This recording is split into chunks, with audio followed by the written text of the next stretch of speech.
Boa noite a todos. Agradeço a presença nesse espaço muito simpático, surpreendentemente simpático. Eu não tinha vindo aqui anteriormente e queria dizer para vocês que é com muita alegria que eu participo desse conjunto de conferências com a curadoria do professor Zé Alves. E, enfim, hoje é um dia especial porque nós vamos falar de uma obra, né, que é considerada, depois da Bíblia, talvez a obra mais lida nos países de tradição do Ocidente. Então, Dom Quixote, de La Mancha, né, esse texto de Miguel Cervantes, é um clássico da literatura e que, de alguma forma, todos nós temos um pouco na imaginação, ou porque a gente lê uma visão resumida quando era criança ainda, ou mesmo porque depois a gente se deu a esse desafio de enfrentar essa obra, essas 600 páginas escritas com tanto primor, né? Mas vamos lá. Em primeiro lugar, deixa eu dar uma localizada para vocês nesse autor, né? Nós estamos falando de um homem, e evidentemente um homem que nasceu no século XVII.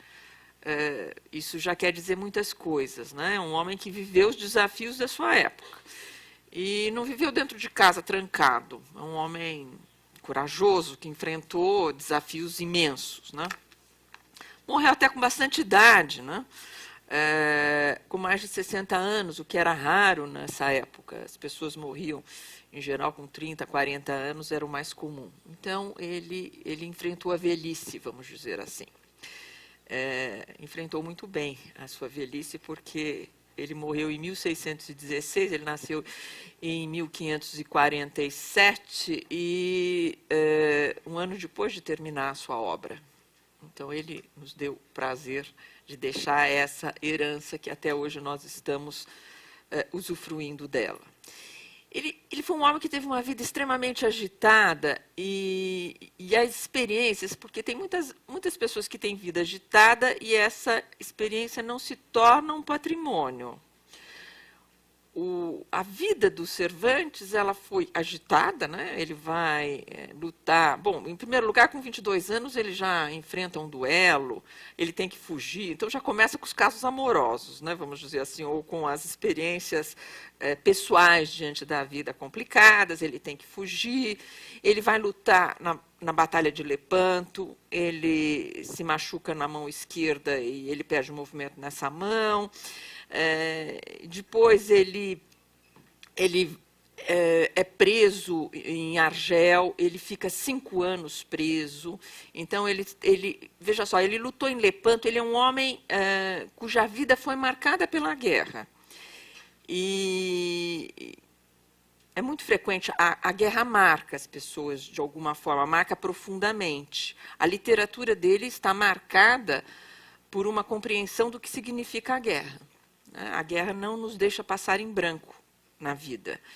E, no caso dele, um grande escritor, ele deixa essa herança que é possível todos nós compreendermos o que ele passou durante a vida através desse romance. Ele ainda consegue ter um problema que às vezes é meio parecido com os problemas cotidianos. Ele era responsável por arrecadação de impostos e o banco quebrou, ele não pôde pagar a conta, foi preso. Só que essa prisão resultou, o que nem sempre acontece, uma obra literária, né? A obra literária, vocês sabem, a grande obra do Cervantes, ela tem 2 partes. Até 1605, mais ou menos, ele conclui a primeira parte. Depois surgem textos que tentam imitar a história do Dom Quixote, ele fica chateado com isso, escreve a segunda parte, e mata o herói para ninguém se meter no meio dessa enroscada, porque o personagem era dele, ele queria construí-lo da maneira como ele gostava, né? Então, veja só, nós estamos falando de um homem que reflete sobre todas as questões do cotidiano. O livro dele é uma reflexão sobre o cotidiano, e uma reflexão que sobrevive até hoje. Não é um livro fácil de ler, é um livro de difícil leitura, se a gente quiser ler no original. Nós temos uma excelente versão traduzida do Ferreira Goulart. É um livro pequeno, e eu considero que, dentre as tentativas de tradução e simplificação do texto, essa foi feita com muito cuidado. Só um poeta poderia realmente tentar simplificar o texto do Cervantes. Depois a gente vai ver por que isso é tão difícil fazer, não é simples. Portanto, quem quiser ler uma visão resumida, escolham essa, que é a melhor que nós temos aqui no Brasil.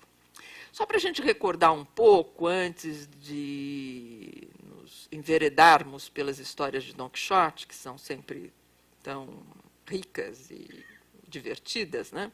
Vamos lembrar um pouco todos juntos. Todos têm uma ideia da história de Don Quixote, mas, em primeiro lugar, o Cervantes ele escolheu um personagem, porque, em geral, quando você vai criar um herói de cavalaria, você cria um homem na sua juventude, né? Quando ele está, pelo menos, apto a subir num cavalo, postura ereta, bonito, cavalo com a cabeça para cima, segura a rédea, pensem no Bolívar, assim, ou todos os heróis românticos, né? Ele já faz uma opção admirável. Ele escolhe como seu personagem central um senhor de idade. Como se não bastasse ele escolher um senhor de idade, um senhor meio pobre, né, meio arrebentado, né, que tem um bando de traquitana em casa, entre elas uma velha, uma armadura antiga, né, que estava faltando alguns pedaços, que depois ele vai tentar resolver os seus dilemas, né, com uma bacia, com uma coisa assim. Então, é muito interessante, porque, né, você pensa, uma pessoa que vai escrever uma história épica, né, Camões e tal. Não, ele vai escrever um romance de cavalaria. E vai ainda escrever um romance de cavalaria divertido. Sendo ele um homem que conviveu com a miséria humana. Porque uma guerra, como as guerras que ele viveu, são guerras extremamente violentas, né? E por isso ele vai se manifestar ao longo da obra dele contra uma clareza muito grande do significado da guerra, né? Então, vocês veem que já o Cervantes já começa a escolha do personagem, o cavalo, né? Quer dizer, quando a gente pega os estudos de pintura do século XIX, né? Quando o Rugendas, por exemplo, que é um pintor importante do século XIX, vai fazer estudos sobre um cavalo, ele começa pintando o cavalo com a cabeça baixa, pastando lá, comendo lá uma comidinha e tal, e depois ele vai fazendo o exercício todo, porque ele vem de uma família de pintores de cavalo, ele vai erguendo a cabeça do cavalo até que fica um cavalo bonito, empinado, com uma postura elegante e tal. O Quixote vai escolher o Rocinante, né? É um pangaré. Então, não é nada muito chique, né? Dá a impressão que tudo isso não vai dar certo, né? Quer dizer, junto um velho, uma armadilha quebrada, um cavalo meio capenga, um escudeiro gordo e baixo, né? Que cena é esta? Que cena é esta? E, bom, e ainda este senhor, de uma certa idade, tem umas ideias meio extravagantes. Não é um homem assim do cotidiano que faz as coisas normais, né? Em primeiro lugar, ele se apaixona por uma mulher feia. Em vez de se apaixonar por uma mulher bonita, ele se apaixona por uma mulher feia. Não só ela é feia, como ela é fedida, porque ela cuida de porcos. E olha, eu quero escrever uma grande obra. Eu escolho um velho, uma ferradura velha, um bando de livro caindo aos pedaços, uma estalagem que eu digo que é um castelo, e logo no início da obra eu levo uma surra danada, porque eu vejo um bando de comerciantes, imagino que são inimigos, me meto com eles e acabo apanhando. Quer dizer, nem aquela cena, né, mais apoteótica não aparece, né? Então, os ingredientes que ele escolhe seriam típicos de um fanfarrão. Ele poderia estar construído um fanfarrão, e aí seria fácil. Se eu dissesse para vocês construírem um louco, seria fácil construir um louco.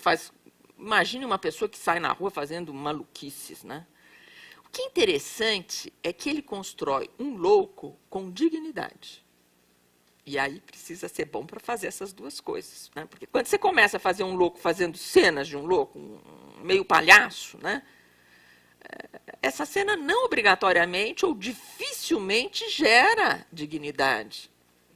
E se vocês olharem ou lembrarem da imagem do Picasso, do Dom Quixote com o seu fiel escudeiro, é elegante. Né? Não só porque é Picasso, porque todas as outras imagens também são elegantes. Quer dizer, é tal o cuidado na descrição, na escolha das palavras, na adjetivação do personagem, coisas que a gente só pode aproveitar com todo detalhe na obra-prima do Cervantes, que ele consegue conjugar, criar esse personagem na cabeça de todos nós, que todos nós temos a imagem de um Quixote que junta a loucura com a dignidade. E isso, para fazer isso, precisa ser um artista. Para fazer um homem mau, um homem bom, um louco, é fácil. Todos vocês farão esse desenho. Uma pessoa bem ruim, né? Pega na novela, está cheio de gente muito ruim. Uma pessoa muito boazinha também. Intelectual chato também é fácil fazer, não é? Muito chato. Mas fazer um homem com todas essas características que eu disse a vocês, com dignidade, é obra de artista. E olha, a dignidade dele sobrevive até hoje. Né? Ela não feneceu nesses anos todos. Então, nós estamos diante de uma obra pela qual nós temos muito respeito. Então, às vezes a gente pergunta assim, por que será que ela sobreviveu tanto tempo? Né? São esses pequenos detalhes que são difíceis de fazer e que não é qualquer um que consegue construir esses personagens. Né?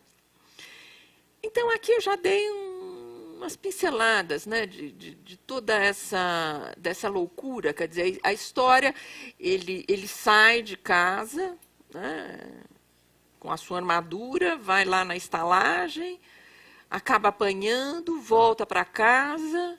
Aí ele volta para casa, ele está todo machucado, os amigos levam ele para casa, ele volta para casa, resolve sair de novo, né, com o seu fiel escudeiro, já nessa segunda, esse retorno. Né, os parentes ficam preocupados, resolvem queimar todos os livros de cavalaria. Então, veja só, é um romance de cavalaria e, na narrativa, o Cervantes resolve queimar os livros. Aí eles queimam, discutem um pouco o que deve queimar, que tem muito livro ruim, né? Então, veja só, é interessante, porque não tem um clichê, né? Ele gosta dos livros, respeita os livros. Em nenhum lugar que vocês vão na obra do Quixote, vocês encontram um clichê. Né? As pessoas sempre são como elas são, um pouco. Elas têm um pouco do lado bom, um pouco do lado ruim. Às vezes fazem coisas certas, às vezes fazem coisas erradas. Às vezes tropeçam, caem, se machucam. Então, esses personagens, todos eles na obra do Quixote, têm muita humanidade. Né? Eu acho que essa é uma característica e uma preocupação do Cervantes ao elaborar seu texto. Não dá para entender essa obra de Dom Quixote, essa humanidade que ele coloca nos seus personagens, e que é de uma beleza extraordinária. Né? Depois a gente pode tentar ver num detalhe, num outro detalhe, como é que ele vai compondo isso tudo. Né? Que ele escreveu, o Cervantes era um homem marcado por toda a discussão que vai pautar o Concílio de Trento, que estava revendo os abusos que estavam existindo dentro da igreja por causa da Reforma Protestante. Então, esse é um livro que ele está escrevendo, né, porque ele quer animar os homens a fazerem boas obras. Então, a gente só vai entender esse livro se a gente entender no contexto do Concílio de Trento. Né? É uma obra tridentina nesse sentido. Né? Ele está preocupado em criticar o clero e moralizar o clero. Ele está preocupado em moralizar os costumes. Então, é uma obra que tem a preocupação em dizer para as pessoas que nós precisamos ser justos. Essa é digamos que é um mote que percorre a obra do Quixote. Né? E E também ele tem uma crítica contra aqueles que se encantam mais do que devia com o poder, né? Especialmente com a hierarquia eclesiástica, que também é uma temática tridentina, né?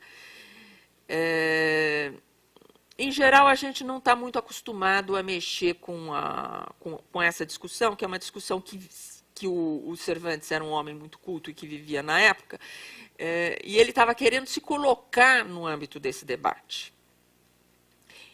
Ele era um homem que estava preocupado com as questões políticas, na forma como se concebia política na época.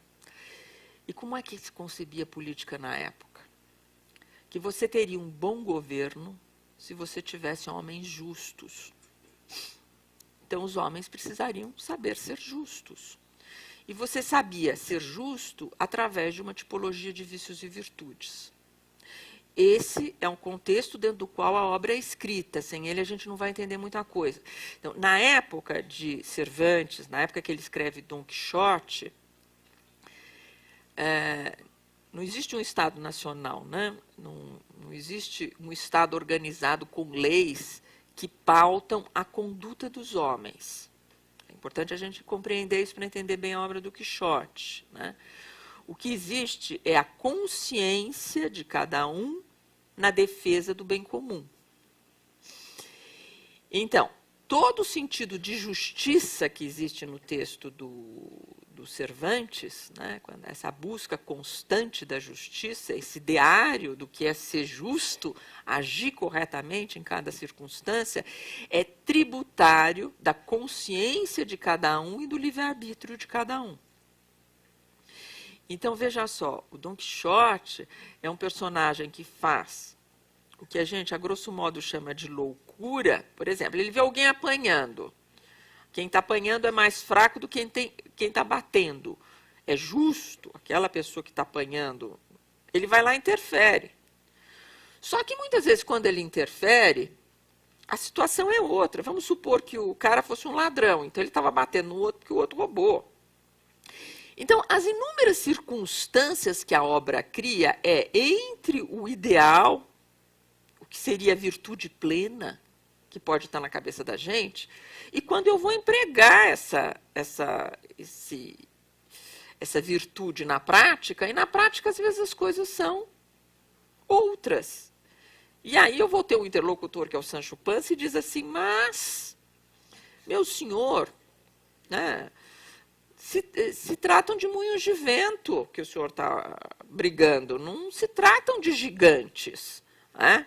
Quer dizer, ele tem ao seu lado alguém, então ele vai defender os valores, todos esses valores, que são os valores cristãos, defendidos pela igreja, né? Da maneira, vamos dizer, mais platônica, mais pura, mais simples, né? Eu vou ser bom, né? Às vezes eu posso querer ser bom e começar a fazer uma série de condutas que só criam um problema, né? Ou eu vou ser honesto, aí eu encontro com uma amiga que engordou um pouco, eu olho para ela e diz, nossa, como você engordou. Ataque de honestidade, ela vai ficar tristíssima comigo, né? Porque eu disse que eu engordei. Eu digo, não, como você está ótima. Uma mentirinha, né? Ela devia parar de comer doce, mas não parou. Então, o que ele mexe no Dom Quixote é exatamente esse lugar que todos nós manipulamos, né? A gente não diz exatamente o que a gente pensa toda hora. Aliás, se dissesse, nós não estaríamos aqui todos reunidos. Porque não daria para a gente estar aqui, né? Então, veja só, a obra de Dom Quixote, ou qualquer obra literária que é escrita no século XVI, XVII, XVIII, XIX, XX, ela vai ser interpretada de diversas maneiras de acordo com a sua época. Então, a obra no século XVII, ela tem que ser compreendida à luz dessa percepção do mundo. Então, é um mundo marcado, quer dizer, o que ordena o mundo que o Quixote vive? O que ordena o mundo em que o Quixote vive é a consciência dos homens. E, portanto, é necessário criar homens justos. É necessário difundir uma certa maneira de compreender o mundo onde os homens saibam ser justos em cada uma das circunstâncias. E é isso que ele está ensinando no livro. Ele está ensinando quais são os valores que devem presidir a organização dessa sociedade que ele vive. Ele lembra que, embora a gente possa ter todos esses valores muito claros na cabeça, a realidade nos coloca em situações absurdas, onde muitas coisas que a gente gostaria de fazer a gente não faz, e muitas coisas que a gente não gostaria de fazer a gente faz. E ele lembra de cada situação através dos personagens e nos oferece uma solução para cada uma delas. É uma aula do bem viver e como construir uma sociedade justa. Essa é a pauta do livro do Dom Quixote. É muito bem elaborada por ele, na escolha das palavras, que é uma obra literária. Então, eu estou falando todas essas questões em tese, mas ele escolhe mecanismos pelos quais ele vai nos fazer compreender esse desafio tão grande. Existem várias leituras da obra do Dom Quixote. Existem leituras românticas, por exemplo, como as maravilhosas leituras do Unamuno. Não existe uma leitura para o Dom Quixote. Cada um de vocês vai ler e cada um vai entender de uma maneira. Não existe uma leitura melhor que a outra. Existe um patamar de onde ele está colocando os problemas e que vai nos interferir. Por exemplo, eu leio e adoro a cena do leão, que nós vamos falar aqui. O outro vai ler e gosta da cena dos moinhos de vento. Por quê? Para cada um, aquela realidade que ele está construindo significa, bate com a identidade da gente em algum lugar. Então, a gente gosta daquele pedaço. E a gente vai aprender o quê? Uma virtude, compreendendo aquele pedacinho da obra do Cervantes, Dom Quixote. Tá? Então, é uma obra aberta nesse sentido, como são todas as obras literárias de grande qualidade, como é essa do Cervantes. Em geral, quando a gente fala da obra do Dom Quixote, a primeira coisa que vem à cabeça é a ideia da realidade e do sonho. Eu tenho um homem sonhador, louco, e tenho um fiel escudeiro que me dá o princípio da realidade. Bom, o que a obra do Quixote nos ensina, e que eu acho admirável, é que é muito difícil separar o sonho da realidade. A gente pode fazer um enorme esforço para separar o sonho da realidade, mas é muito difícil. E tem uma cena que eu também gosto muito, e que o Dom Quixote estava tendo um ataque lá de loucura, e ele dizia assim, o Sancho dizia assim para ele, mas você não está vendo que esse daí é o padre e esse é o barbeiro? E aí ele dizia que não era e tal. Na verdade, eles estão enfeitiçados, eles são outras pessoas, né? E aí o Sancho olha para ele e diz assim, mas é o padre o barbeiro, como é que ele não vê que é o padre barbeiro, né? Aí ele resolve fazer uma pergunta para o Dom Quixote. Ótima, assim, bem princípio da realidade, aquele que quem mexe com dinheiro sempre diz, eu sou realista. Mas não é. Ele pensa que é, mas não é. Bom, então, eu sou realista. Aí, o Sancho tem esse ímpeto de responder essa questão. Então, ele diz assim, de vez em quando, Quixote, você tem vontade de verter água? Ou seja, de fazer xixi? Aí ele disse, sim, eu tenho. Ah, então ele não está enfeitiçado. Porque se ele tivesse enfeitiçado, ele não tinha vontade de fazer xixi.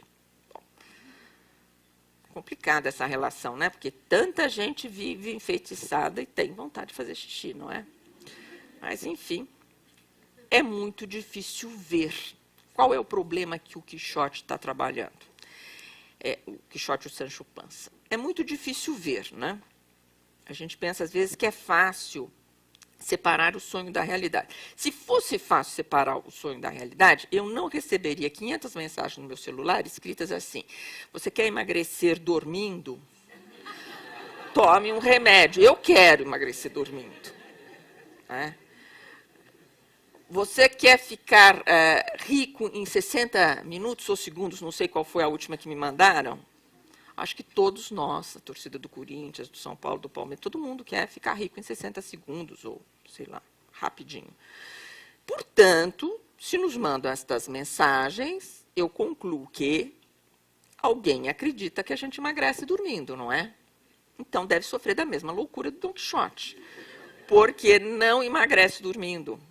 Posso confirmar para vocês. Dormindo, talvez a gente engorde, especialmente se a janta do dia seguinte for boa. Tá? Portanto, não é fácil separar o sonho da realidade, ou mesmo quando eu tenho um projeto. Eu tenho um projeto de estudar medicina. É um sonho. Como é que eu vou viver sem projetos? Ou se eu estivesse diante de um matemático, ele faz modelos matemáticos. O que é o modelo? O que é o projeto? O que é o sonho? E como é que eu vivo sem tudo isso? Até a Bolsa de Valores, há pessoas que fazem projetos com relação a ela. E, às vezes, despencam, porque não é tão possível fazer todos os cálculos, todas as variáveis corretas. Por quê? Porque nós estamos lidando com seres humanos. E os seres humanos têm muitas contradições.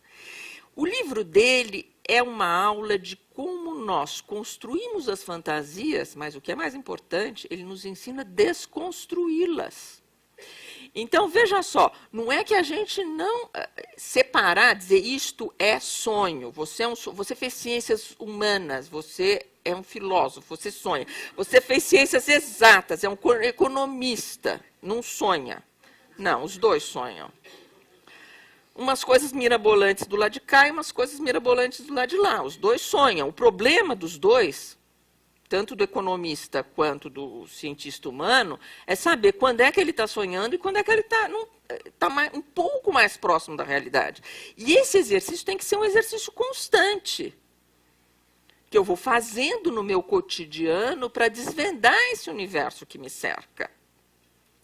Então, o livro dele é uma aula de como você passa do sonho para a realidade, da realidade para o sonho, do sonho para a realidade, que é o que a gente faz o tempo inteiro.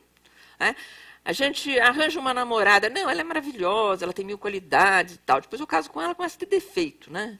Aí tem dor de cabeça, aí tem não sei o quê, né? Não é tão bonita quanto eu imaginava. Enfim, né? Por mais objetivo que eu seja, eu sonho. Então, qual é o nosso problema? Conviver um pouco com a moça ou com o moço, saber que ele tem algumas qualidades, vai e vem, não, isso daqui é a projeção minha, ele não é tão legal assim, eu pensava que ele fosse, mas hoje ele pisou na bola, né? Ele devia pagar a conta e não pagou, não gostei. Fiquei chateada com essa pisada na bola, né? Então eu vou, o quê? Construindo e desconstruindo. O livro dele, ele constrói e desconstrói, né? Através de quem? Do Sérgio Pança e dele. Eles trocam de papel ainda. Não fica um só num papel e o outro só no outro. Um só de realista e o outro só de louco. Não, às vezes eles trocam. Você não sabe se é esse que está dizendo ou aquele. Né?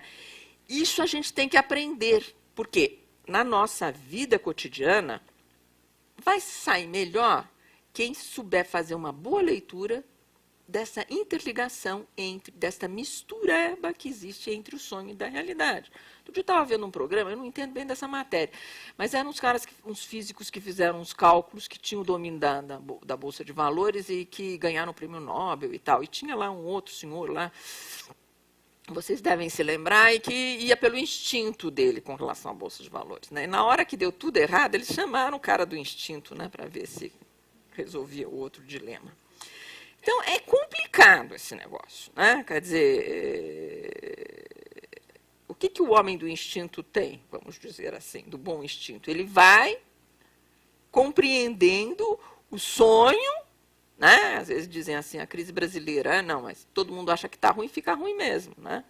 Às vezes está todo mundo projetando como fantasia isso, a coisa vai para o brejo mesmo. Né? Se a gente tem uma expectativa boa, as coisas podem mudar. Então, manipular o sonho e a realidade é uma arte. E este livro é um livro que nos ensina essa arte, que é uma arte de bem viver, porque se eu souber mexer bem com esses dois elementos, eu vou me sair melhor. Como diriam os educadores, eu vou ter mais habilidades e competências, né? Na verdade, é isso, né? Eu vou dizer para o meu filho, olha, eu gostaria muito que você fizesse isso, mas se você quer ser médico e só pega onda, vai ser muito difícil de você conseguir o seu objetivo. Talvez seja melhor você editar uma revista de surf. Né? É uma pauta de conversa. Agora, se eu ficar lá brigando, não, você tem que estudar, você não, querendo que ele seja o que ele não é, provavelmente eu vou dar com os burros na água, além do que ele vai brigar comigo. Então, o que eu não estou querendo, não estou conseguindo resolver é a difícil relação entre o sonho e a realidade, que é muito difícil de manipular.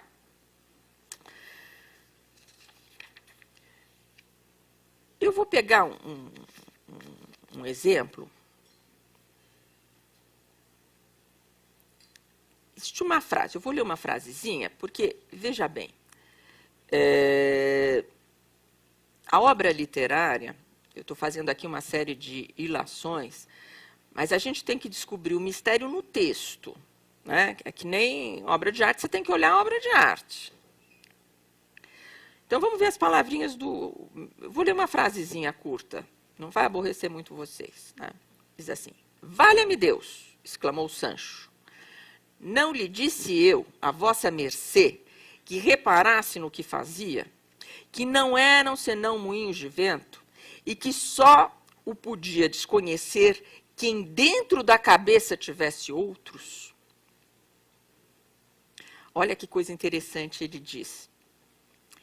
Que o Quixote não reconhecia que o moinho de vento era moinho de vento, porque ele tinha outro moinho de vento dentro da cabeça dele. Ele está explicando para a gente uma coisa complicada. Quando eu leio lá no meu celular, emagreça dormindo, e compro aquela traquitana, e que eu não vou emagrecer dormindo, eu só comprei a traquitana porque eu tinha um moinho de vento dentro da minha cabeça. Ou seja, porque eu estava louca para emagrecer. E eu quis acreditar que eu podia emagrecer daquele jeito. Ou seja, eu só embarco no sonho se ele repercutir dentro de mim. Se ele não repercute, eu não embarco naquele sonho. Eu me dou conta de uma outra realidade. Então, por isso que eu estou dizendo, quer dizer, veja só, numa frasezinha, e assim vai, a aula dele, o livro dele é uma aula sistemática de todas essas variações. Né? Depois, num outro momento, ele vai dizer, cala a boca, amigo Sancho, respondeu Dom Quixote. As coisas da guerra são de todas as mais sujeitas a contínuas mudanças. O que eu mais creio, e deve ser verdade, é que aquele sábio frestão que me roubou o aposento e os livros, transformou esses gigantes em moinhos, para me falsear a glória de os vencer. Tamanha inimizade que ele me tem, mas, ao cabo das contas, pouco lhe hão de valer as suas más artes, contra a bondade da minha espada. Quer dizer, se eu sou bom, né, e o mote do livro dele é se eu ajo com amor, amor pela Dulcinea, eu vou, em última instância, acertar o rumo das coisas. Agora, eu vou fazer uma brincadeira com esta frase. Tá? Atualmente, as pessoas andam conversando bastante, inclusive que muitas vezes duas pessoas que se encontram não têm as mesmas posições políticas, né? E uma conversa com a outra e não chegam muito a um acordo. Né? Aí é mais ou menos assim, é igualzinho a história de cima. Eu vou fazer uma reprodução da frase com outra história. Uma diz para a outra assim, você não está vendo um monte de gente na rua reclamando? Aí o outro responde, não é um monte de gente. E eles não estão reclamando, eles estão namorando. Aí o outro responde, eu só posso supor que existem moinhos de vento na sua cabeça. Né? Aí o outro responde, pare de me provocar. As coisas políticas são de todas as mais sujeitas a contínuas mudanças.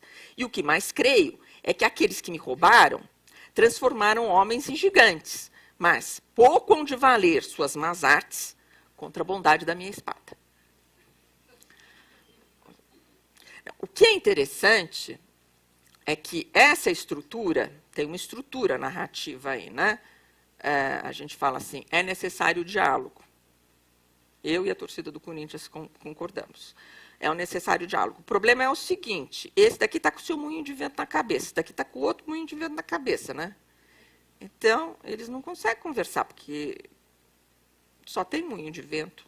Tem identidade entre a posição dele e o que tem na cabeça dele. Então, o livro do Dom Quixote, ele vai desmontando esses esquemas que todos nós fazemos cotidianamente, né?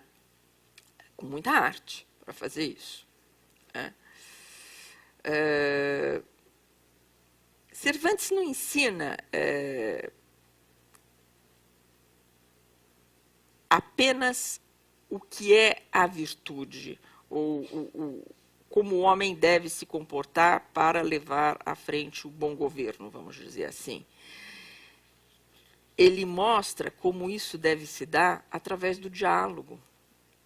E por isso são dois personagens, né? E esta é uma obra política nesse sentido, né? Porque a gente fala, é fácil falar que é necessário diálogo, é dificílimo constituir o diálogo.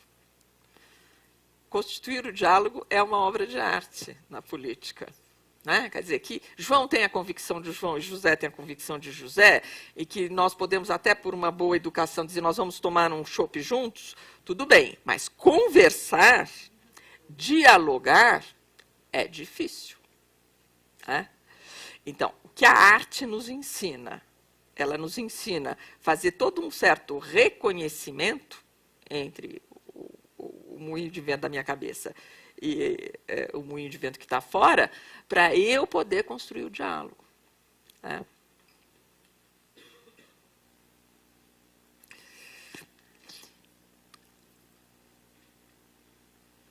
O que é interessante também, e que é bonito no livro de Dom Quixote, né, é quando ele cavalga em direção aos moinhos de vento, ele vai cair e vai se arrebentar.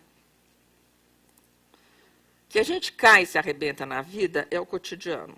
Não tem quem siga na vida e nunca caiu do cavalo, né?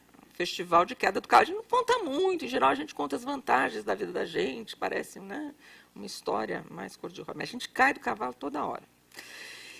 E o Dom Quixote cai e ele continua acreditando no que ele acha que deve acreditar. Ele tem os seus valores, e aqueles valores fazem com que ele, embora doa a perna dele, a gente está meio velho, ele continua caminhando, né?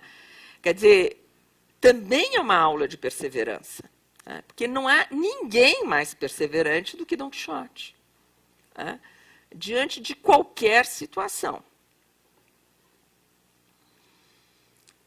E ele sempre diz que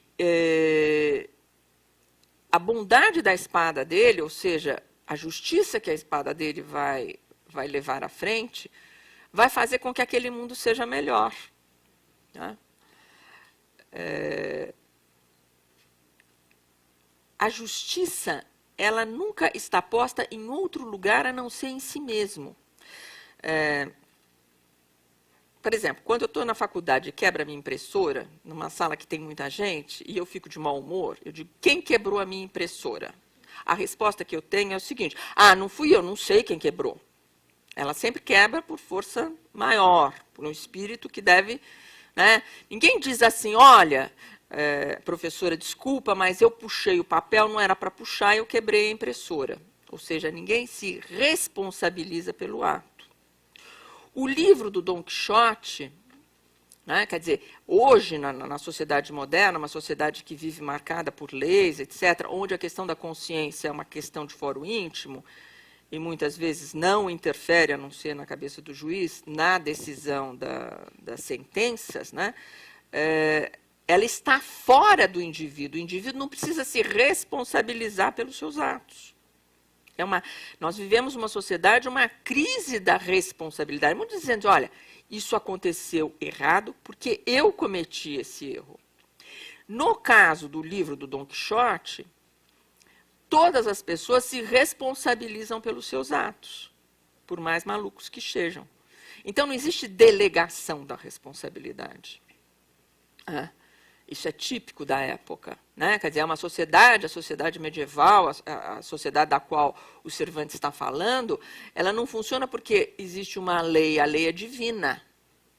Portanto, ela age no âmbito da consciência das pessoas. Tá? E o texto vai mostrando, o Quixote está funcionando em relação a quê? A alguém que mandou ele fazer aquilo, ele obedece a algum rei? Não, ele obedece à consciência dele e o que ele está imaginando. Então, por exemplo, quando... e o que é muito interessante, porque essa estrutura que ele cria, ela é crítica, ela não é crítica com o outro, ela é crítica consigo mesmo, que é muito fácil eu dizer que o outro está fazendo uma coisa errada, mas é muito difícil eu dizer que eu estou fazendo uma coisa errada. É fácil eu responsabilizar terceiros pela coisa errada, mas é difícil eu me responsabilizar pelo que está errado. Tá? Quando Dom Quixote faz um discurso sobre a cavalaria, ele diz: sumam da minha frente os que afirmam que as letras são superiores às armas. Ele é um escritor, é um grande escritor que tem consciência que ele o é, e ele diz: sumam da minha frente os que afirmam que as letras são superiores às armas, justificando que as guerras requerem estratégia, portanto, inteligência do homem. Avaliando a inteligência, ele observa que os sacrifícios impostos aos estudantes de letras são menores do que aqueles impostos aos estudantes das armas. Ou seja, ele é crítico consigo mesmo, em primeiro lugar. Concluindo que, no final da guerra, o número de condecorados na guerra é menor do que o número daqueles que perecem. E ainda lembra que o condenado deveria ser aquele que inventou as armas de fogo e a artilharia, em razão destas possibilitarem a qualquer um infante tirar a vida de um cavaleiro valoroso. Na opinião de Dom Quixote, o inventor das armas deveria ir para o inferno. Então, olha que interessante. A gente, em geral, começa a crítica reclamando do outro. O outro fez, o outro roubou e tal. No livro do Dom Quixote, ele começa a crítica sobre si mesmo, sobre quem é ele. E, a partir daí, em vez dele dizer o grande homem de letras, eu sou professora, eu acho as letras ótimas, alguém, quer dizer, vendo uma guerra, alguém que já viu uma guerra, uma pessoa que, para defender seus filhos ou para defender seus ideais, dá a vida por aquela causa, puxa vida, ele merece um troféu. Quantas pessoas merecem esse troféu que estão espalhadas pelo mundo e que a gente não vê? Né? Então, a cada momento do livro do Dom Quixote, ele vai enunciando uma coisa, e todas as questões que ele coloca como problemas, ele começa a colocar a partir do livre-arbítrio do homem, de dentro de si, é de dentro de si para fora, não de fora para dentro. Hoje a gente faz tudo de fora para dentro, o que nos dá um espaço de dormir em paz. No livro de Dom Quixote é tudo daqui para fora. Ele cobra de si, depois ele cobra do outro. Mas ele cobrou de si antes de cobrar do outro. Né?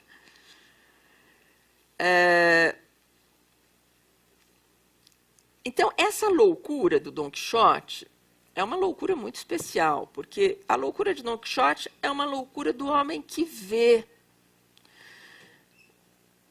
Porque, realmente, se você for enunciar tudo que você vê, você vai ser considerado louco.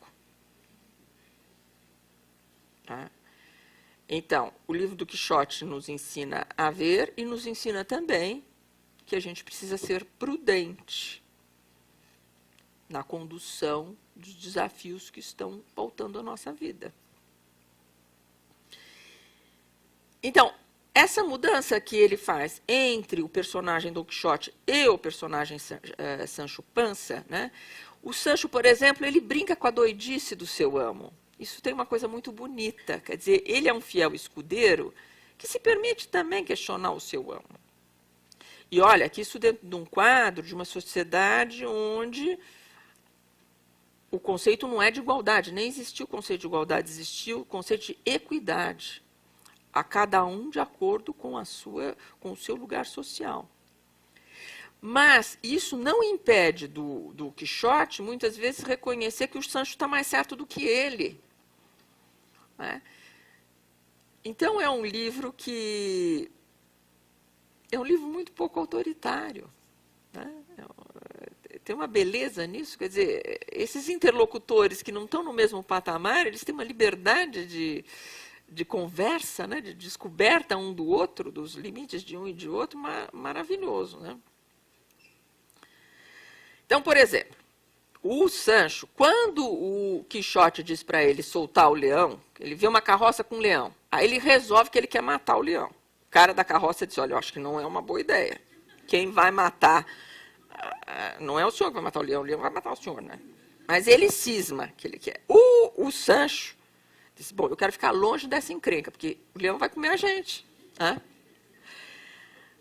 Então, ele chegou ao extremo da sua loucura. Mas o generoso leão, então ele abre, todo mundo sai correndo, deixa Dom Quixote que vai matar o leão. Essa cena é linda, veja só. Mas o generoso leão, mais comedido do que arrogante, não fazendo caso das ninharias nem das bravatas, depois de olhar para um lado e para o outro, voltou os quartos traseiros para Dom Quixote e, com grande fleugma e remanso, tornou-se a deitar na jaula. Gente, é lindo. Ele escolhe um baita de um bicho que, além de indicar imposto de renda, é feroz, que é o leão. É. Ele escolhe o leão. O leão, quer dizer, num momento em que a gente está vendo tantas bravatas, não é uma aula incrível? Quer dizer, o cara olha, quer fazer bravata, né? Não é por aí o caminho. É uma aula, gente, é uma aula de política. Da maneira mais singela possível, menos complicada. Tá? O que o guarda do leão diz? Para resolver o problema, né? Porque sempre quando alguém sai de fininho, pode parecer meio chato para quem saiu de fininho, né? Não está querendo enfrentar. Né? O guarda do leão resolve o problema. Nenhum bravo pelejador, parece-me a mim, é obrigado a mais do que desafiar o seu inimigo e esperá-lo em campina rasa. E se ao contrário não acorde, com ele fica a infâmia. E o que espera ganha a coroa do vencimento. Quer dizer, se o leão não quis dar uma resposta, o problema é do leão. E ainda eu saio vitorioso, porque ele lá se intimidou. Da maneira perfeita. Não é? Se vocês pensarem um pouco, na cena política brasileira, não esclarece? Não é esclarecedor? Não é? Bom,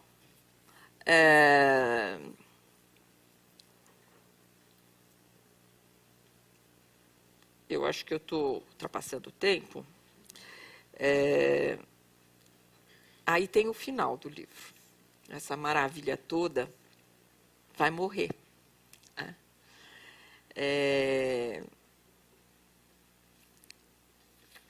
O Cervantes escolhe...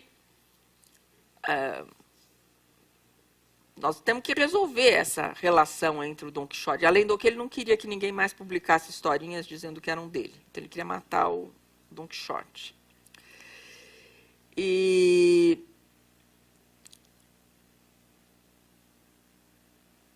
muitos autores dizem que é a morte da utopia. Né?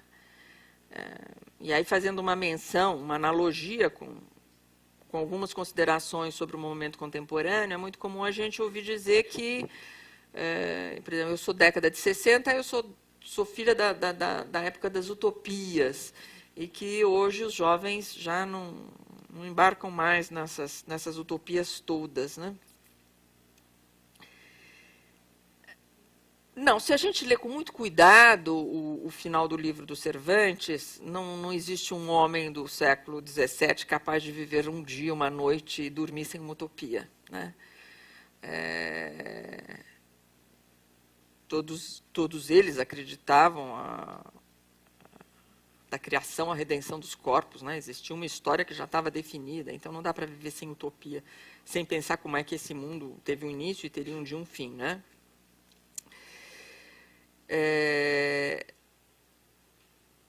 Ele resolve fazendo uma união entre o Quixote e o Sancho Panza, e aí ele diz para o Sancho, antes de morrer: perdoa-me, amigo, o haver dado ocasião de pareceres doido como eu, fazendo-te cair no erro em que eu caí, de pensar que houve que há cavaleiros andantes no mundo.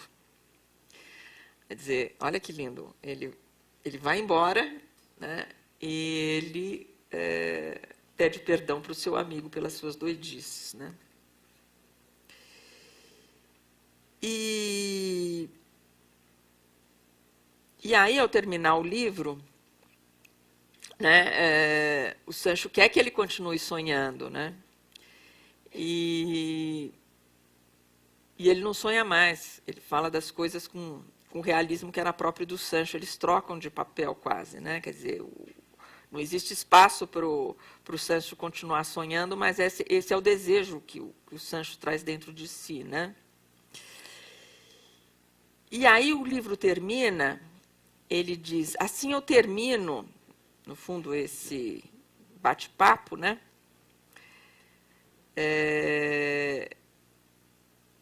Dizendo: com isso cumprirás a tua profissão cristã, aconselhando sempre bem a quem te quer mal. Então ele termina deixando como legado, dentro do universo cristão do qual ele faz parte, que a única coisa que resta diante da morte é aconselhar bem a quem te faz mal. Neste exercício complexo de ter estabelecido como arma o diálogo entre o seu senhor, entre um senhor e o seu servo. Bom, com isso eu acabo a minha intervenção e espero as perguntas. Obrigada.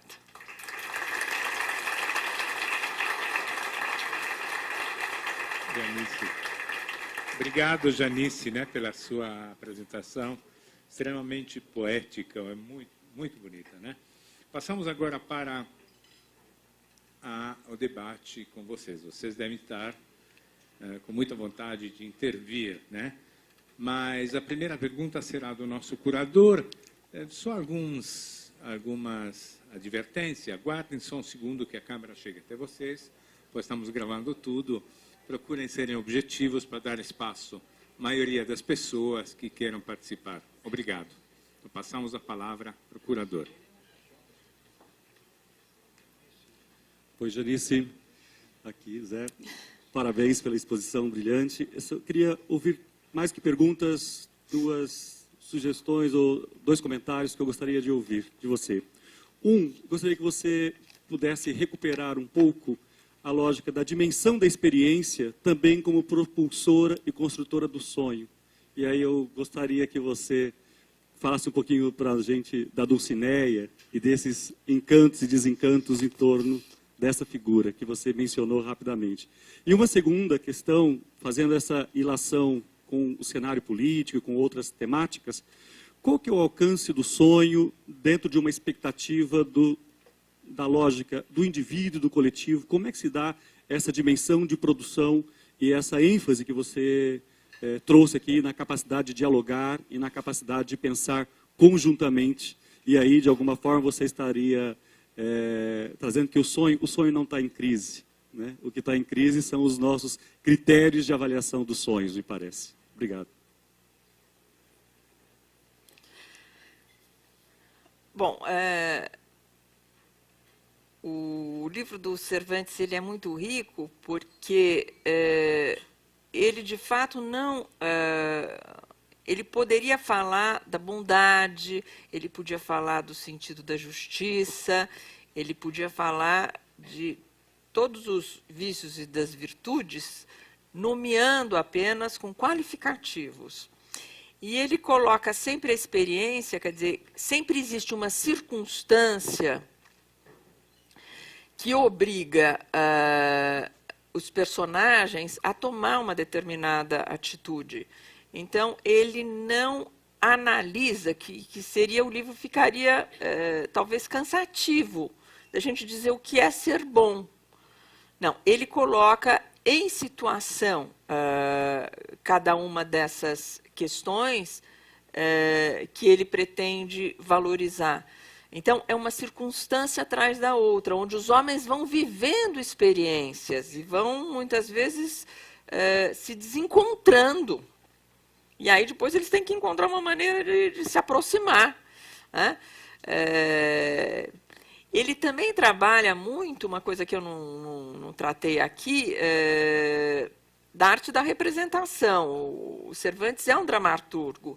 Então, ele coloca muitos personagens, por exemplo, o Sancho Panza, tendo problemas para administrar a ilha no qual ele é governador, e como é que ele vai resolver esses problemas da administração. Então, chega lá uma mulher e chega um homem que diz que foi roubado pela mulher, e a mulher diz que foi violentada pelo homem, né? Então, como é que ele vai saber quem está falando a verdade? Aí, qual é, digamos, a experiência, né? O homem tenta tirar o dinheiro da mulher e ela não consegue, porque ela está segurando um saquinho com dinheiro. Aí o Sancho diz, se a senhora tivesse se resguardado com tanto vigor, né, o seu corpo, como resguardou a bolsinha de dinheiro, ele não teria tratado mal, violentado a senhora. Então, portanto, né, vamos resolver a situação em função dessa circunstância, não é?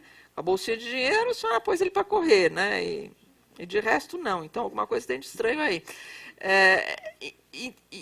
Ele explica as coisas, não em tese, mas em circunstância.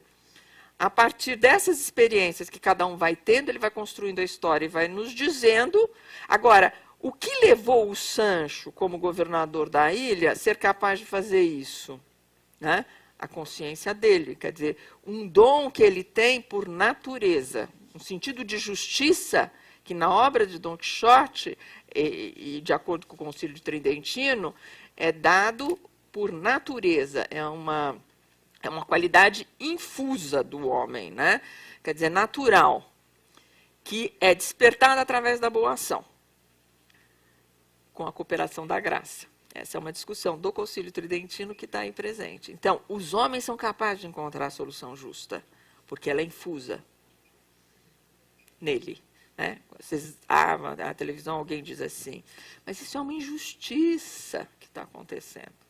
Né? Onde é que está esse patamar para alguém dizer essa frase? Né?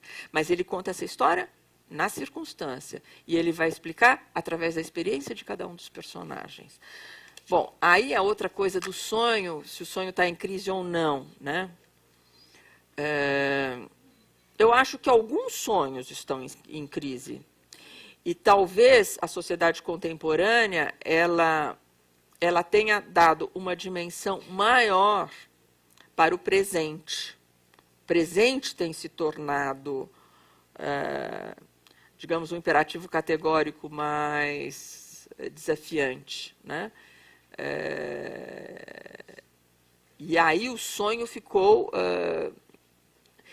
diminuiu até uma visão temporal das nossas projeções. Eu acho que o homem contemporâneo ele está fazendo projeções mais breves, mais fragmentárias. Antes nós tínhamos uma única narrativa, nós vamos criar uma sociedade ideal, então vamos lutar. Existiam aqueles que acreditavam que era uma sociedade socialista, outros que acreditavam que era uma sociedade comunista. Os mecanismos para chegar nessa sociedade mais igualitária são esses. Receita de bolo está dada. Eu acho que hoje em dia o homem tem a consciência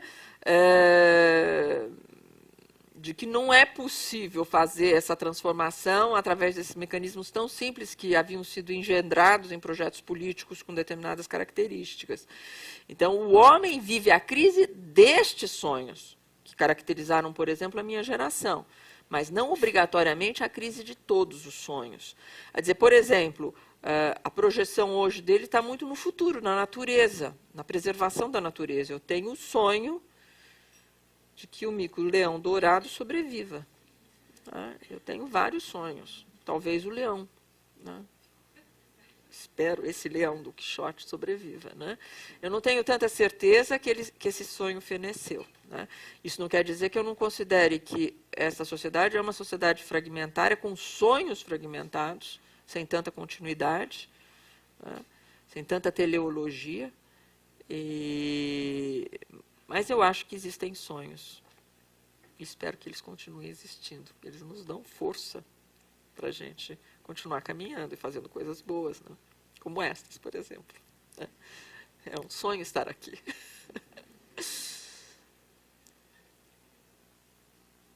Boa noite, professora. Aqui. Aonde? Aonde? Ah, aqui. Opa! Você está aí no computador, internauta.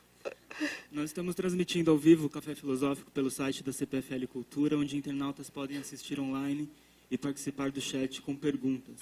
Chegaram alguns elogios à senhora pela clareza da explanação, também ao curador do módulo, como esse do Vitor Miranda, que diz que o José Alves escolheu muito bem os palestrantes, está de parabéns. E ele pergunta: a loucura em Hamlet é usada pelo protagonista em benefício próprio. Quixote, ao usar a loucura, busca não um benefício próprio, mas consertar o mundo. Quixote hoje seria ingênuo ou herói? Então, a loucura do Quixote, eu não acho o Quixote ingênuo, de maneira nenhuma. Porque, na verdade, quando nós falamos que alguma pessoa é ingênua, é que ela não é capaz de dar conta do desafio que ela está vivendo. Né? Então, ela não está fazendo uma leitura apropriada do universo que ele está vivendo. E o Quixote, ele está fazendo uma leitura possível em torno das virtudes que ele gostaria de defender. Então, ele não é ingênuo. Né? E ele é um interlocutor constante, ele aceita a interlocução com o Sancho. É o que ele coloca como ideal, como ideal acabado, vamos dizer assim, pode nos parecer loucura. Mas essa loucura do Quixote é uma loucura relativa, porque se eu não tiver esse ideal colocado desta forma, eu não tenho como perseguir o caminho.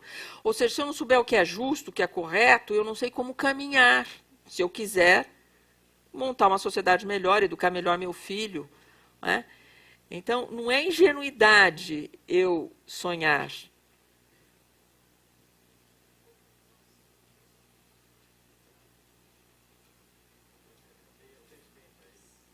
Faz bem. Faz bem. Professora, eu achei muito interessante a sua explanação. Em primeiro lugar, eu o elogio. E, sobretudo, quando destaca o sonho, a utopia e a justiça em Dom Quixote, que é muito presente dentro de um contexto de sociedade, qual ele vai fechar com a ilha, qual se cede para o Pança, que depois o Pança destaca que ele não seria tão capaz para governar e deixa a ilha. Mas agora o que eu queria lhe perguntar seria o seguinte, para fazer uma explanação entre Dom Quixote, a obra de Campanella, se possível, que é a Cidade do Sol, também que parece uma utopia de uma grande sociedade perfeita, e a utopia de Thomas More. Se tem alguma relação, por quê? Elas se encontram no mesmo século em Constituição. Então, você está me colocando um desafio muito grande, porque eu não pensei todas essas obras juntas. Podia até pensar, faz muito sentido. Você tem muita razão de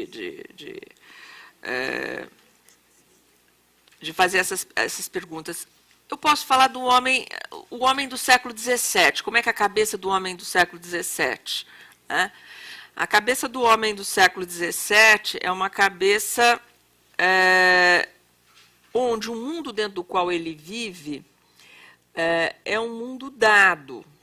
Quer dizer, por exemplo, um homem do século XVII, um homem do século XVI, se ele tivesse que viajar numa caravela, ele tinha a chance de 80% a 90% de não chegar ao seu destino, de morrer, né? Se eu chegasse para vocês e dissesse, vamos pegar um ônibus, vocês têm 80% de chance de morrer. Vocês diziam, desculpe, você pega o ônibus sozinha que eu não vou lá, não. Esse negócio aí está meio difícil, né? Por que ele pegava a tal caravela? A pergunta que... Porque a vida dele já estava predestinada. Ele trabalha com a ideia de predestinação. Então, existem uma série de coisas que já estão postas no mundo. E eu posso até sonhar com elas. Eu posso sonhar com um mundo melhor.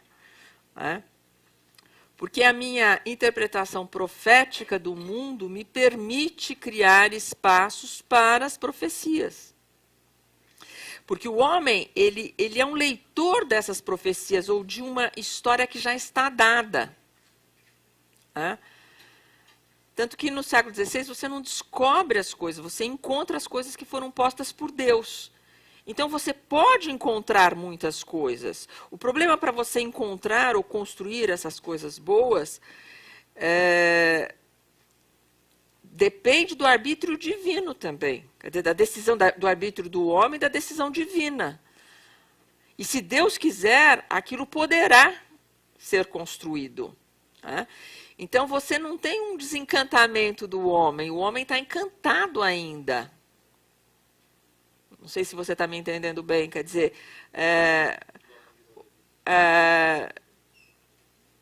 se o mundo foi dado por Deus e se Deus é bom, eu tenho a esperança de que nós vamos poder construir, através da graça e de uma série de outros mecanismos, um mundo melhor.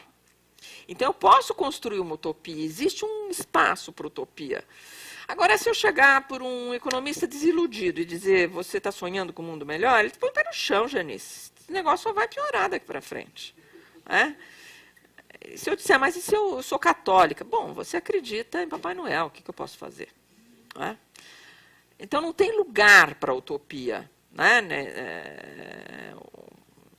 O homem é bom por natureza? A problemática do Rousseau, ou não?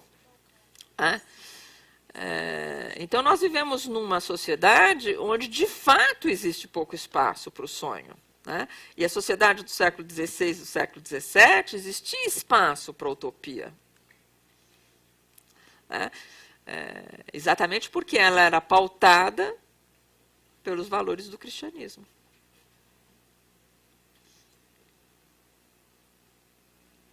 Professor, aqui mais uma, da internet. Da internet. A Janaína diz que não leu o livro, mas que está gostando muito do ciclo de palestras, vai querer ler todos os outros. Ela fala aqui o seguinte, a senhora começa dizendo que Cervantes escolhe personagens comuns, gordo, feio, cavalo pangaré, tem uma preocupação humanística. Depois falou da questão dos valores e da noção de justiça, até chegar na construção e desconstrução dos sonhos. Hoje parece que estamos estagnados ainda no sonho da imagem perfeita, do corpo perfeito, do emprego perfeito. Em sua opinião, por que o mundo não evolui nesse sentido?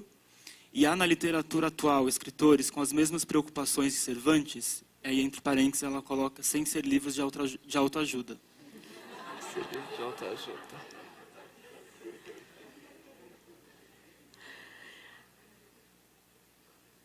Então, no século XVI, século XVI, XVII, sem ser livro de autoajuda, aqui, quantas perguntas difíceis, meu Deus, eu preciso pensar, eu sou lenta como uma tartaruga, mas, enfim,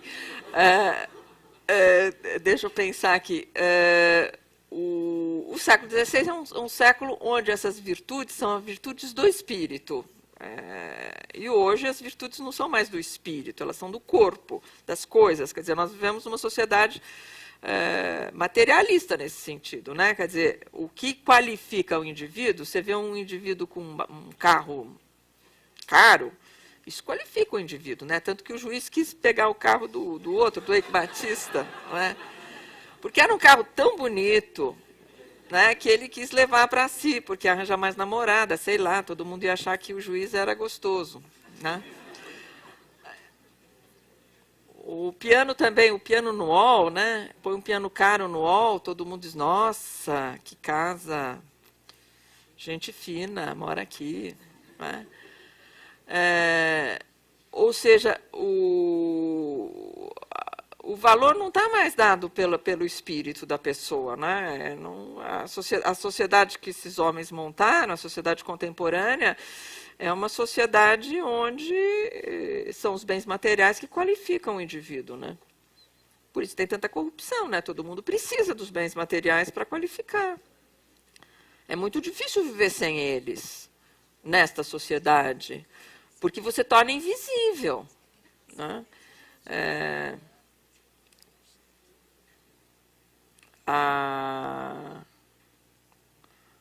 O pessoal que fazia limpeza no prédio da História lá na USP dizia, todo um bando de intelectual, né? Dizia assim, a gente é invisível, ninguém diz bom dia para a gente. Estamos limpando o chão.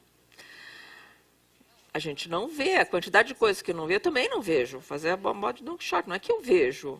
Eu vou no restaurante, eu passo por um miserável que está dormindo no meio da rua. E eu pago uma conta cara no restaurante. Então eu não estou vendo. Eu não estou vendo. Eu acho que todos nós não conseguimos ver mais. Quer dizer, o que a gente precisa desconstruir é porque a gente não vê mais. Né? E é isso que ele ensina. Como é que a gente vai começar a ver de novo? É um exercício, eu tenho que aprender a ver direito as coisas. Né? Um dia minha filha virou para mim e disse, mãe, com esse óculos que você tem, que era um óculos velho, hoje eu vim de óculos novo, ela disse, com esse óculos velho que você tem, olha, nunca você vai arranjar namorado. Né? Então, aí eu até tirei o óculos, olhei e disse, nossa, mãe, então óculos arranja namorado, que beleza. Aí pus óculos de novo. Até brincadeira, um brincando com o outro, fala assim, desse jeito você está vestido, você não vai longe, né? Enfim.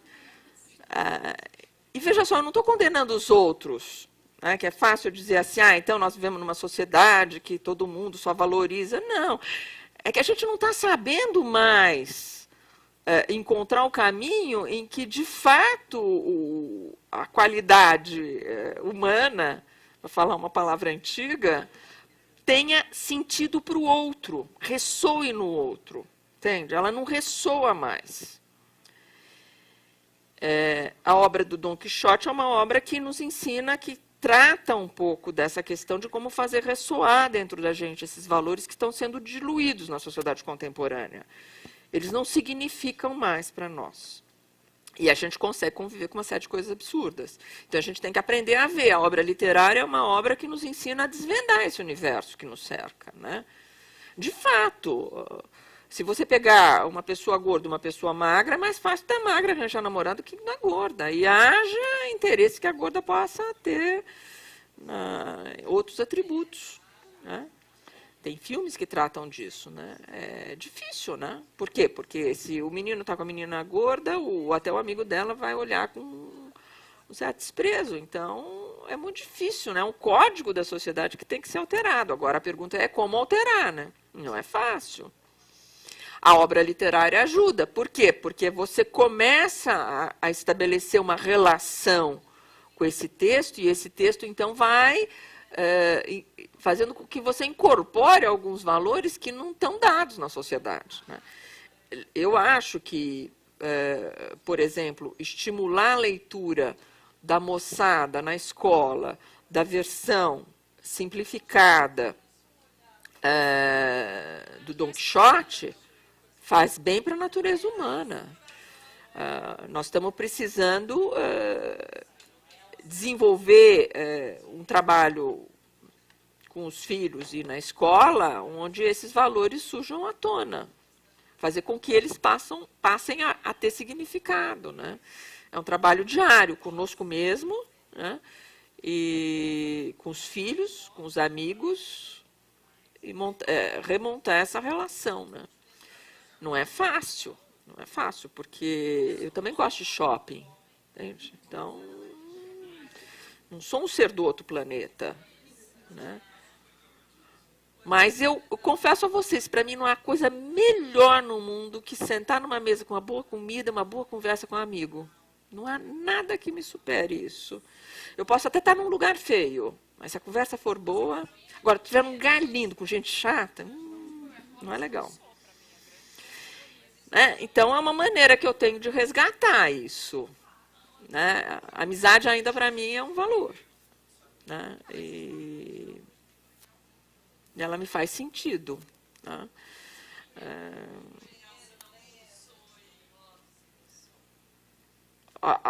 O recado do Dom Quixote é acreditar no amor, né? Na Dulcinea. Então, a gente tenta, né? Amando um ou outro, não uma multidão, né? Mas um ou outro dá para amar.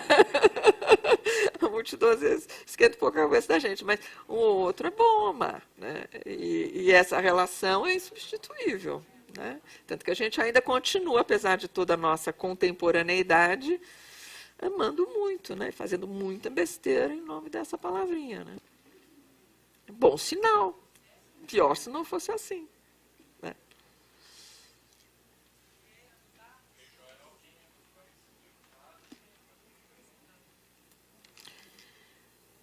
Bom, pessoal, eu tive uma viagem complicada, que chovia em São Paulo, eu cheguei até um pouquinho atrasada.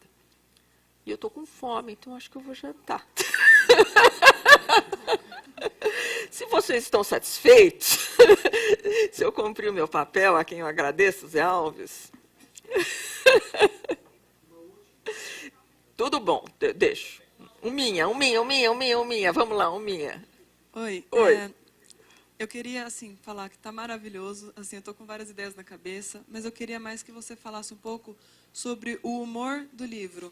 Porque eu acredito muito na filosofia de que a gente não vive na realidade. A gente vive sempre fazendo projeções e por isso a gente se exalta quando elas dão certo ou quando elas são melhores do que a expectativa e a gente se frustra quando elas não dão certo. Que é a ideia de você tentar viver o máximo possível da realidade. E o humor é justamente essa quebra da expectativa. Né? Bastante estudiosos do humor falam que é justamente a quebra da expectativa. Você está esperando uma coisa, acontece outra e por isso que você faz rir. Então, a ideia do livro, dele ser humorístico, é justamente a tentativa dele mostrar como a gente não vive na realidade, como a gente está sempre quebrando essas expectativas. Olha, o livro ensina a gente a rir de si mesmo, né? Porque o Quixote, ele tem o sonho dele, mas no final do livro dele, ele vai levando, é como se tivesse, no final, uma risada sobre si. No final do livro dele, deixa eu ver, eu me atrapalhei um pouco aqui no final, não deu muito certo a forma como eu encerrei o negócio, né? Mas ele... Não vou achar agora.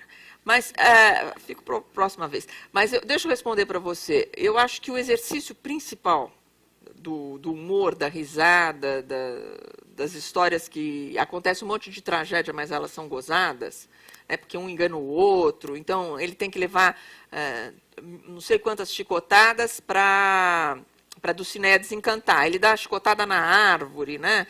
Então, ele se põe na árvore, assim, dá uma chicotada, assim, e tal. Então, engana o outro. Um pouco de palhaçada ali, né? Que é uma maneira de você rir de você mesmo daquilo que você está projetando. Quer dizer, eu tenho que chegar aqui e não acreditar que eu sou um gênio, que vou falar para todos vocês sobre Don Quixote. Tem que rir um pouco de mim, né? Será que eu sei mesmo? Quer dizer, eu tenho que desconfiar de mim, né? E isso tem que ser uma postura constante. Né? E a risada nos faz eu desconfiar de mim mesmo. Né? Porque eu estou muito séria, fazendo tudo muito sério. Não, vou dar uma risada né, do lugar onde eu estou ocupando, né, da minha síndrome de poder, ou, enfim, de todas da minha arrogância circunstancial que eu vou ter. Porque na vida a gente comete uma série de equívocos. Né? Quer dizer, tem o capítulo dos fracassos que eu tinha falado aqui. A vida é cheia de fracassos. Então, vale a pena a gente rir um pouco de si mesmo, não se levar tanto a sério. Por quê? Porque isso dá margem à crítica. A crítica entra, eu estou rindo de mim, a crítica entra, eu reflito sobre a crítica, desconstruo essa crítica e dou um passo à frente. E assim eu vou caminhando. Agora, se eu acho que eu sou dona da goiabada e nunca rio de mim mesma, eu não avanço. Né? Quer dizer, para eu avançar, eu preciso colocar em questão aquilo. E a risada é o melhor lugar para eu colocar em questão, né? Quando eu estiver muito autocentrada. Né? Então, para baixar um pouco o narciso, para esses defeitos que todos nós temos, a risada é o melhor antídoto. Né? Então, diante de todas as circunstâncias, o Cervantes leva o leitor rir daquela circunstância. E quando ele ri, ele está aprendendo. Né? A risada é uma forma de você pensar naquela categoria dentro de você. E não acreditar muito nela. Né? Então, tudo fica dialético. Ela dá um movimento. Né? Isto é o certo. Isto é o errado. Agora, se eu fazer o errado ficar meio gozado e o certo ficar meio gozado, essas categorias já vão sendo trabalhadas, elas vão se tornando mais humanas. Né? O tropeço que eu dou, né? Tanto que a gente ri quando alguém cai, né? A vida é cheia de tropeços, é bom a gente rir mesmo, que a gente cai, né? É chato, não sei o que lá, mas a gente cai. Então, a risada faz bem em todos os sentidos. Rir faz muito bem.